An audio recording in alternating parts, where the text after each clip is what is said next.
বিএনপির স্থায়ী কমিটির সদস্য মির্জা আব্বাস বলেছেন, যারা সংস্কারের কথা বলে তারা জানে না কি সংস্কার হবে, শুধু জানেন ক্ষমতায় যাবার সংস্কার। রাজধানীর কৃষিবিদ ইনস্টিটিউশনে জাতীয়তাবাদী যুবদল ও কৃষক দলকে নিয়ে বিএনপির দেশ গড়ার পরিকল্পনার শীর্ষক কর্মসূচিতে একথা বলেন তিনি।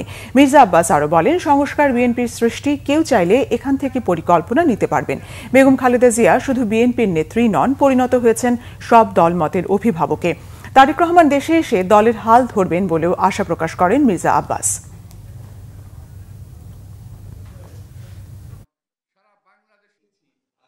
সকল দল স্বীকার করে, এমনকি আমাদের চরম শত্রু যে দলগুলো আছে আমাদের বিএনপিকে পছন্দ করে না, তারাও স্বীকার করেছে দেশনেত্রী বেগম খালেদা জিয়া এখন দলমত নির্বিশেষে সকল মানুষের অভিভাবক উনি। আমরা এখন আপনারা দেখেছেন নিশ্চয়ই ইতিমধ্যেই ওনাকে অনেক রকম মর্যাদা দেওয়া হয়েছে সরকারি পর্যায়ে।